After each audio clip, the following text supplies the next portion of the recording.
അമ്മയുടെ അടുക്കളയിൽ ഇന്ന് നമുക്കൊരു മസാല ദോശ തയ്യാറാക്കി നോക്കിയാലോ?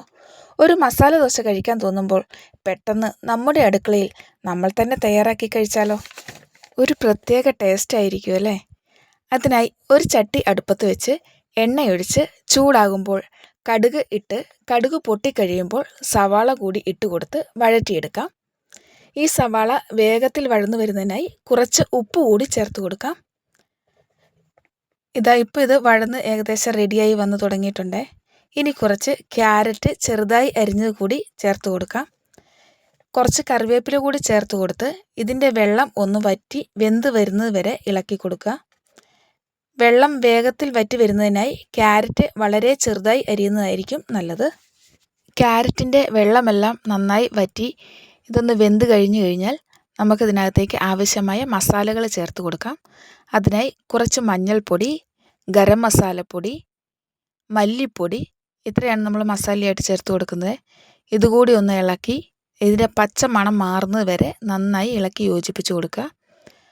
പൊടിയെല്ലാം മൂത്ത് തുടങ്ങിക്കഴിഞ്ഞാൽ 3 ഉരുളക്കിഴങ്ങ് നമ്മൾ തൊലി കളഞ്ഞ് വേവിച്ച് ഉടച്ച് മാറ്റി വെച്ചിട്ടുണ്ടായിരുന്നേ. ഉടച്ച് മാറ്റി വെച്ചിരുന്ന ഉരുളക്കിഴങ്ങ് കൂടി നമുക്ക് ഈ മസാലയുടെ കൂടെ ചേർത്ത് കൊടുക്കാം. ഇതെല്ലാം നന്നായി ഒന്ന് മിക്സ് ചെയ്ത് യോജിപ്പിച്ചെടുക്കുക.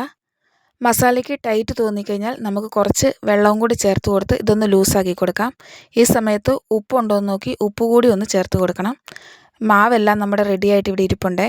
ഇനി നമുക്ക് ദോശ ചുടാനായി ഒരു തവ അടുപ്പത്ത് വെച്ച് അതിലേക്ക് കുറച്ച് എണ്ണ തൂത്ത് ദോശത്തവ ചൂടായി കഴിയുമ്പോൾ ദോശമാവ് കോരി ഒഴിച്ച് നല്ല കനം കുറച്ച് നൈസായിട്ട് പരത്തിയെടുക്കുക.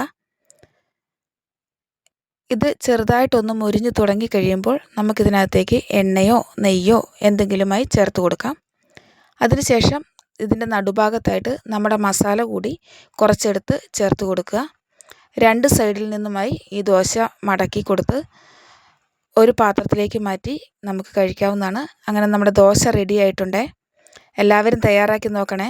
ചാനൽ ഇഷ്ടപ്പെട്ടാൽ ലൈക്ക് ചെയ്യാനും ഷെയർ ചെയ്യാനും സബ്സ്ക്രൈബ് ചെയ്യാനും മറക്കരുതേ.